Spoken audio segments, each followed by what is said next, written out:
Jasmyne and Vince.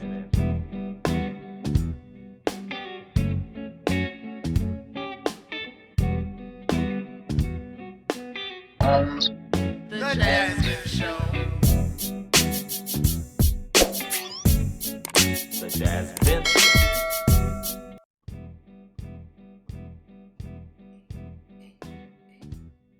What's happening? Welcome to a brand new episode of the JasVynce Show. I'm Jazz. Vince is on hiatus, but he will be back. Today, I'm talking about Married at First Sight, season 17.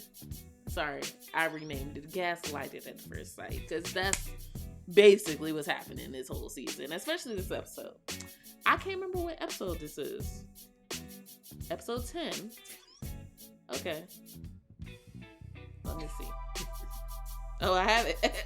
Season 17, episode 10, Breaking Up the Party. The couples meet up for a potluck dinner, but the fun is quickly dampened by some explosive news. Dr. Pia visits the couples just in the nick of time as new challenges present themselves. Make sure y'all like, comment, and subscribe. And also, I just like to say, if you haven't been checking out After Party, you need to, because Keisha need to be the new expert. Sorry. Not sorry. All right, let's get into it. First couple I'm going to be talking about. Becca and Austin. They still don't have, like, a cute, like, couple name. Like, it's hard. Like, Beccaustin. That sounds like a chicken talking or something. Beccaustin. Anyway. All right, so what we got? They went to the grocery store. They said, oh, it's the first time that they've been to the grocery store, and it's day 19 of marriage. And I was thinking, what have y'all been eating? Because day 19 of marriage, and that's the first time y'all been to the grocery store, is kind of late, in my opinion. I go to the grocery store every week, so maybe I'm just a weirdo. I don't know. I don't really have too much for them this episode, but Dr. Pierre came to visit. And she was saying that she sees a genuine connection. She was asking them how the intimacy is. And Becca kind of was like, yeah, he moves at a slower pace, but I'm just following his lead. It sounds like Becca is trying to get the draws. She's trying to get the draws, y'all. And Austin is holding out. He said that he wants an emotional connection before banging. And I'm like, who says banging in 2023? But okay. Apparently, he's okay with doing other things, not sex. But every time there was a direct question asked, like, oh, what else are you open to? Like, he's very avoidant. I don't know how to explain it. It's like, anytime they talk about, what I'm getting from Becca and Austin is that they like each other, but they're avoiding like the difficult conversations completely, which is not necessarily the best thing. I feel like you should talk about it a little bit at least, but they're just avoiding anything that seems like it might be a conflict. So I said before that I think that Austin, the religion thing is a huge thing for Austin, even though he's not making it seem like it is. But I'm just not sold on that. He's like, I think he likes her. I think they like each other, but I think she's way more into him than he is to her. Or maybe that's just how he plays things. I don't know. Anyway, that's all I got for them. Let me know what y'all think. Moving on to, who's this? Clare and Cameron. I don't know what's going on with these people, y'all. So basically, he finally she talks to him after the whole housewarming thing about his dad. And I'm glad I watched After Party because I got some clarification on that was not the first time that he had talked with her about his dad being sick, but it sounds like he didn't express the extent of sickness. And he said something like his dad has, I can't remember what he said. Whatever the sickness is, it's been for years. So yeah. Anyway. She said,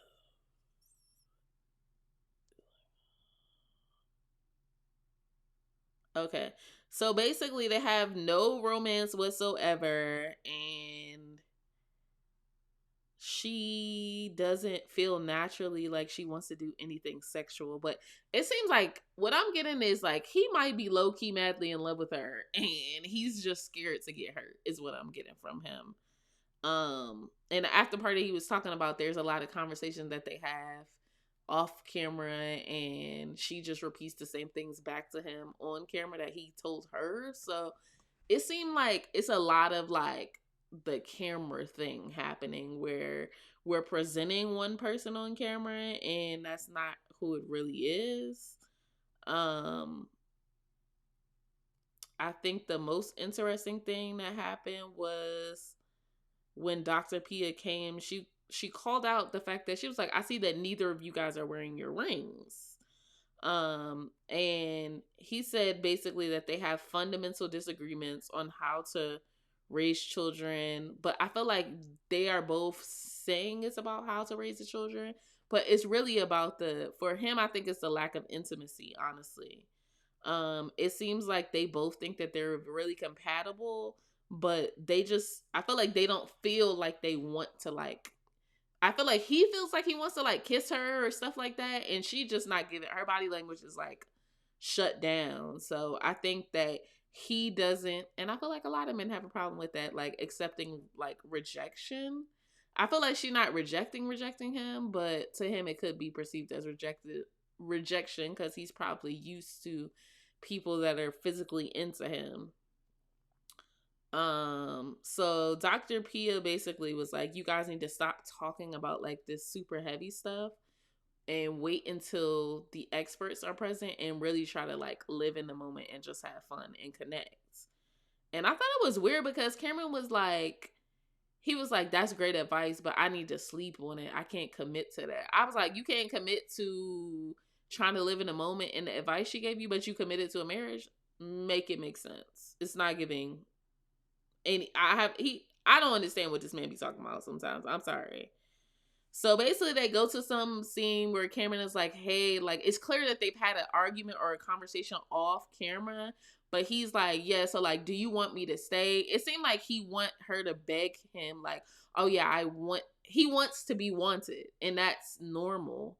But I thought it was really weird because it seemed like he was like, oh, do you want me to stay? Because if you want me to stay, then I'll stay. But it seems like he wants to know her decision if decision day was today, and he doesn't want to put any more work in unless he knows that she's thinking about them like working past the 8 weeks or whatever, which I don't think is really fair to the process, to be honest.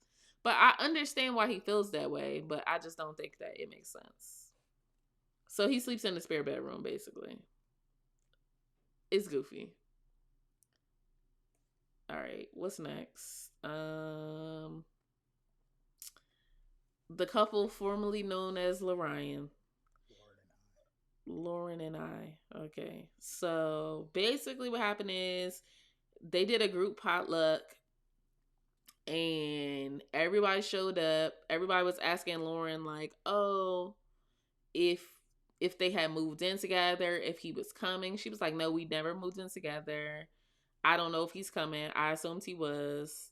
So she did say like she didn't want to see him, and she told everybody that they never moved in, but he came in and was like, oh, hey. I felt like she snubbed him the whole time, and rightfully so. She was cracking me up. I was like, basically all the couples was talking about like how they're working through their issues or whatever, and I feel like she went a little bit OD with saying like, oh, it's commendable that you're sticking out your marriage and trying to work through things even though it's not super easy. I wrote, Lauren is throwing him under the bus, putting the bus in reverse to run him over repeatedly, and rightfully so. I felt bad because at the end, like Lauren was like breaking down crying because she's like, the fact that I feel like they did seem like the couple that had the most, not compatible, but like we could see that they had certain things that the other couples are struggling with. Like they're actually the intimacy, the physical, like I feel like they were compatible, but I think that he is very immature. And also Cameron said it in the after party. He was like, Orion lacks conflict resolution skills because he's never had to have it. And I was like, that is such a clear read, and it makes so much sense. But then again, they just be putting anybody on these shows. All right. So I just want to send love to Lauren, okay? Because first and foremost, she called him out for being a gaslighter. She's very clear with her emotions and her feelings, and she's able to express it. And I think that is really hard. Like, I couldn't imagine, being married to someone, just met them, and like literally like taking the growing pains as they come in, and they're just like, nah, like I can't move past this. But in the previews, it looks like Orion is still like going back and forth, which is what she said. It changes all the time, and I'm just like, this guy's not emotionally mature. He should not have been on this show. There's a few guys that shouldn't have been on the show, but we'll get back to that. All right, who's next? Lord. I got so much to say about this couple. So Emily and Brennan are a hot mess. It's really him, because I was expecting her to be a hot mess, but apparently he is not. What did he say? He said they don't have a romantic bond yet. And basically what I realized is, after the fact, we hadn't seen all the conversations that have been happening. But on after party, he was saying like she was talking about like she likes to party and she basically be outside, which we already knew that she was young Virginia. But that was what I think that's part of what turned him off to her, like being his wife. But he also don't believe in divorce. I don't know what it is. I don't know. I feel like he remind me of like, what is the word? He's a zombie. He's dead inside, okay? He don't have no emotions, no nothing. And for me, I was so frustrated when Dr. Pia came and they were talking and he said he's never done therapy before. I was like, he's never done therapy, and it shows. Like, he was like, I wonder what Dr. Pia's intentions are. I'm like, what do you mean what her intentions are? Her intentions are that she helped to match you. She wants you to stay married. Like, that's the intention. But I don't know if I was thinking maybe, I was like, oh, maybe he's like, it's how he grew up or something. But why would the experts have some sort of like mild intention? And like the way he like really came at Dr. Pia, like, oh, we're not, what did he say? He basically said he agrees that he has a hard time verbalizing how he feels. And Dr. Pia was trying to like delve into like, can we pinpoint what you're not like, what is it about the romantic connection that you're not seeing? And then he cuts her off and was like, yo, like, we need to be mindful of Emily. I'm like, stop acting like you're the good guy and you're trying to protect your wife, but you're not being honest with your wife. And that's the problem. So he basically got called out by Dr. Pia for like holding back. And it was clear that Emily was frustrated. But the thing that was funny to me is Dr. Pia's suggestion was that they both do individual therapy. Because when you ask him, oh, what are you feeling? He's like, I have no feelings. Everybody has feelings.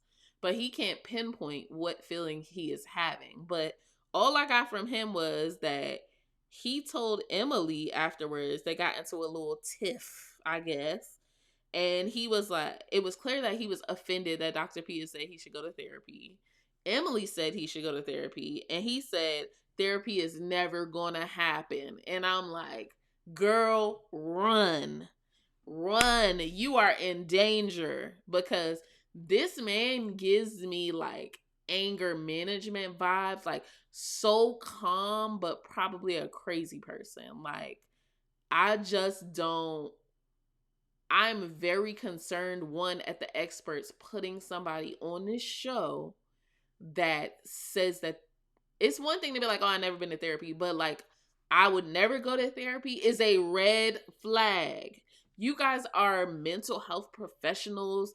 You are pastors. You are a spiritual leader. Like, this you guys know, like, you can't just put somebody in there like that, especially with Emily, who's never been in a relationship, but it seems like she has actually done some self-work to get to this point.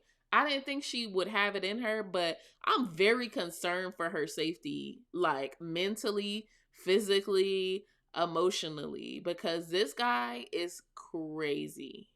You can't tell me any different. He's crazy.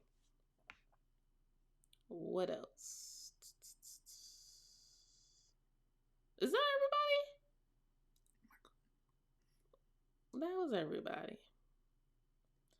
All right, so I put seems like all the couples are really getting emotional in this intervention to cancel the show or change the process.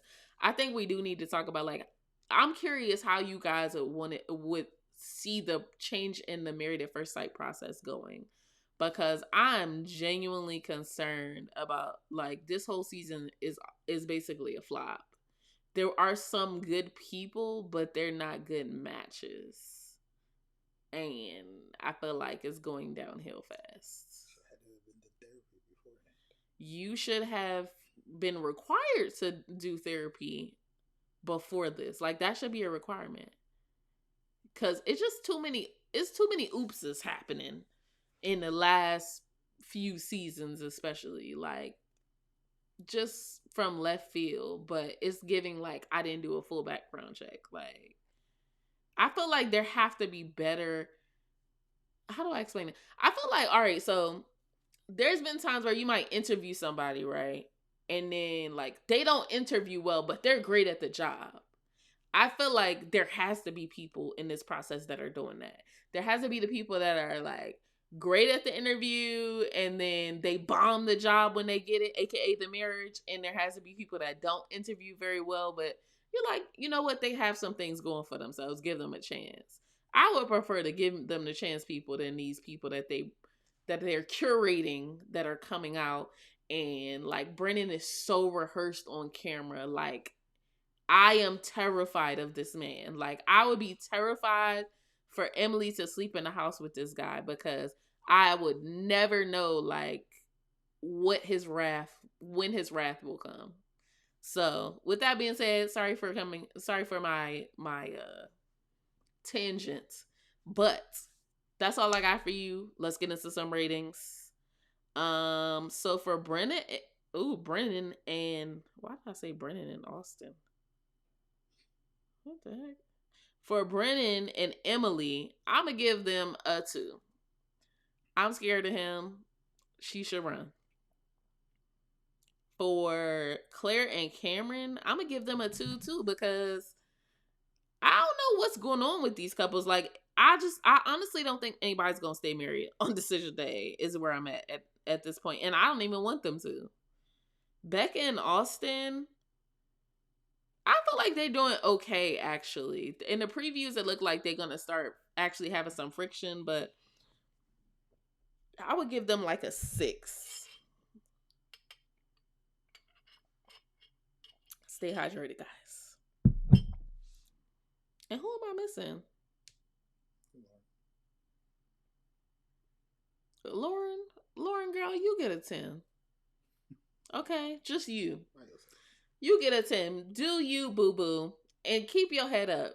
Don't let that man tear you down and have you breaking down like that, because you don't deserve that. Speak up for yourself and continue to work on you, okay? You deserve all the good things in life, all right? Anyway, this has been an episode of the JasVynce Show. Make sure that you like, comment, and subscribe. Drop your comments down below, ratings.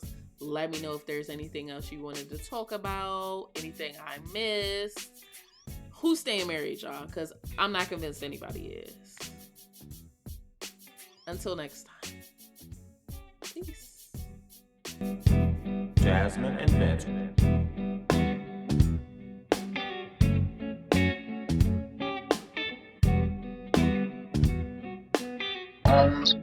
The JasVynce Show.